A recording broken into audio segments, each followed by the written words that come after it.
Rumput jadi saksi, peluh jadi bahasa, dan di balik pintu kaca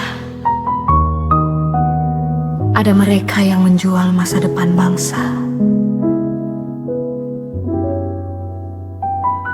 Di bawah matahari yang membakar tanah, anak-anak muda berlari tanpa menyerah. Peluh jatuh seperti doa yang patah, membawa mimpi bangsa walau jalannya tak ramah. Teriak sorak jadi nyala di dada, rumput lapangan jadi saksi cerita.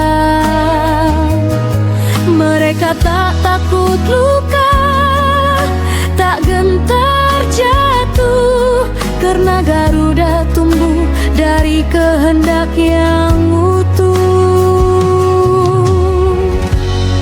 Tapi jauh dari lapangan ada kursi empuk yang dingin, ada mata-mata tajam yang menilai tanpa pernah merasa perih di kaki sendiri.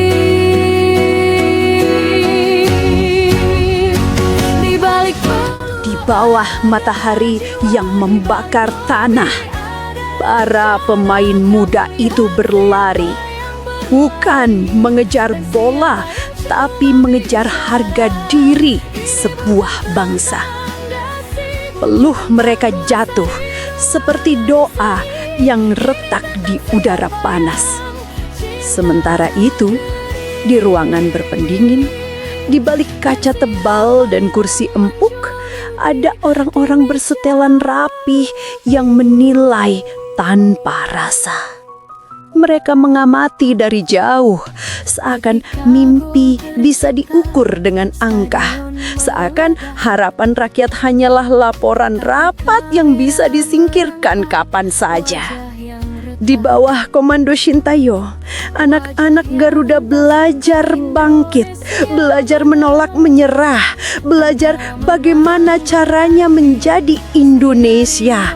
Dengan luka, dengan jatuh, dengan tetap berdiri ketika dunia mentertawakan. Namun, di balik layar, ada bisik-bisik gelap di lorong hotel.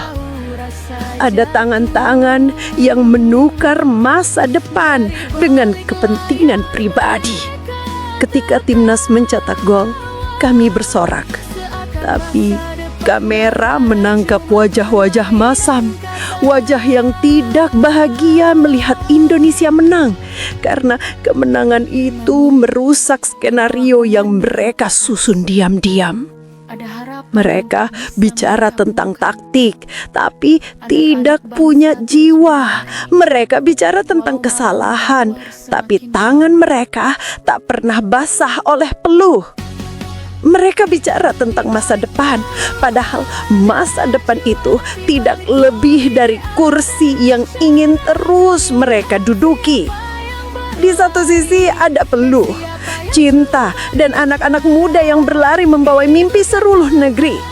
Di sisi lain ada dasi, lobi, dan kepentingan yang tak pernah kenyang. Dua dunia bertabrakan, satu lahir dari perjuangan, satu lahir dari ketamakan. Dan di tengah badai itu, kami, para pecinta timnas, tidak memilih kursi mewah, tidak memilih ruangan ber-AC. Kami memilih berdiri di sisi Garuda, karena kami tahu Indonesia tidak butuh aktor politik. Indonesia butuh pejuang. Kami berdiri di sini bukan karena tim ini perfect, tapi karena satu kebenaran yang tidak bisa dibeli, tidak bisa ditawar, tidak bisa dilobi. Bangsa ini layak diperjuangkan, bukan dijual di meja lobi Hotel Mandarin. Ada harapan di balik lobi, ada bayangan.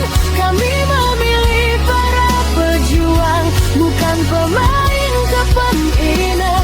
Dan kami berseru tanpa